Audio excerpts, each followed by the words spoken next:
Questions? And back left on 4. Kyrie, Davide Chinellato, NBA Italy. What do you think you should do to improve your game in Game 3?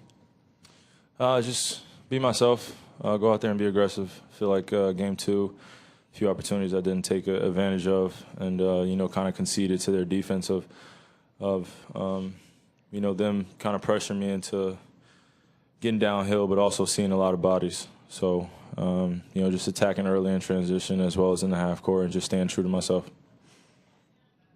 Joe in the front. Joe VardenClean.com. I know now that it's been a couple days, Kyrie, where do you think Game 2 turned? What do you mean?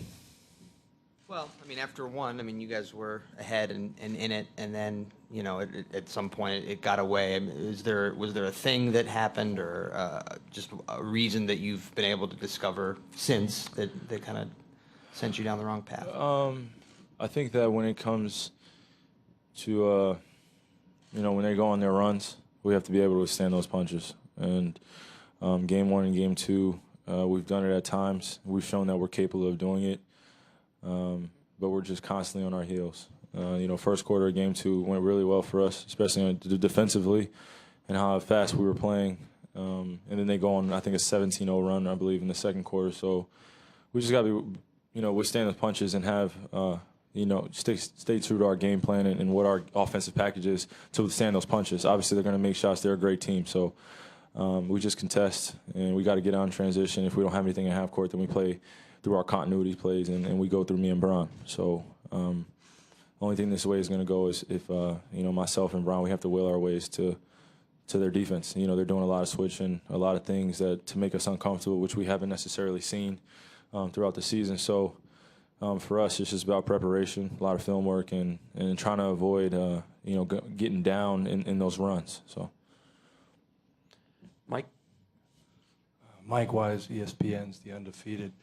Kyrie, Steve Kerr said the other night that there is no bad shot that Steph Curry or Klay Thompson can take, and that he's given them complete latitude.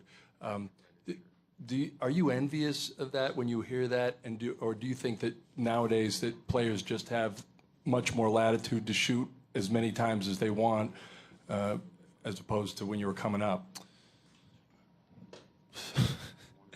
You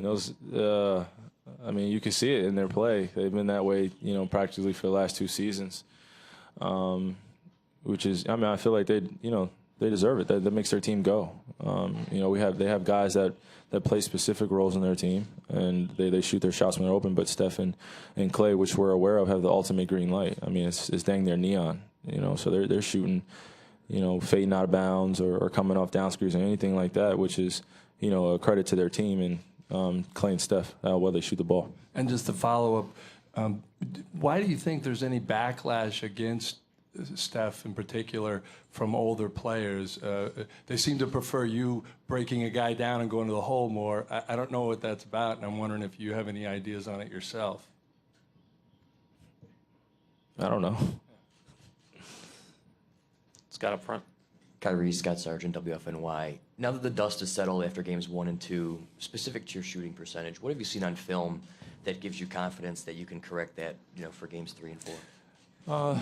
Well, I'm not really good when I'm not being aggressive or off the ball and not being able to get weak side action and be ready to play on that weak side. So there's a polar opposite between Game 1 and Game 2 in terms of trying to play in between, and I can't do that. That's just I have to just have the mindset of continuing to be aggressive, and when I'm getting downhill, that's when it'll open opportunities for me to see passing lanes and opportunities. And, also in transition, if we're running drags or anything like that, just being real efficient in that. And then also, just being the general out there, and when things do get stagnant, having our offensive package that we can go to, knowing that we can attack, and just utilizing the tools that I have out there with my team. So, Second row. Marla Ridenour, Akron Beacon Journal. In reference to you being the general, do you have to kind of switch back and forth? Because it seems like Ty likes you to play the one-on-one too. So how do you go back and forth between that? By just playing, not thinking too much about it. You know, I have a kind of a point forward that I play with, a great player like that comes down and he can also be the general. And over the last year and a half, I've just learned how to play in between with that, as well as letting him do what he does. And he's getting downhill and he's spraying out to myself, Swish, and RJ and Kevin, and we just have to be ready to knock down shots. It was a few times, the ball slipping out of our hands, or we're going back door, we're getting opportunities in the paint, and whether we're not shooting them or we're missing them, we still have to continue to be in attack mode. So. Tim, on the right. Kyrie, Tim Reynolds with the AP. Steph came out yesterday and said that he wasn't going to Rio.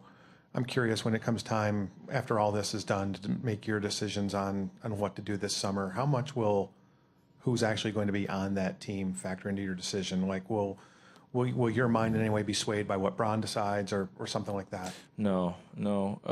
It's just whatever's best, I feel, after this crucial finals is done. We're in a hell of a series right now, so I haven't really thought about it, but I did see Steph pull his name out, which is, just respect a guy like that. Just it's a decision. Zach on the left. Kyrie, Zach Lowe at ESPN. You seem to be getting some switches when you dribble down kind of into the post and someone comes down and sets a screen for you. Is that like a little weapon you think you could get some damage on? Oh yeah, definitely. But when we come off the pick and roll, especially with me and Bron, they're doing a lot of switching. So my primary goal is to allow him to play and let him get his post ups, and then if he sees something that we communicated, then come down and we play ISO between one another and we space out from one another. So, any other questions? All right, thank you.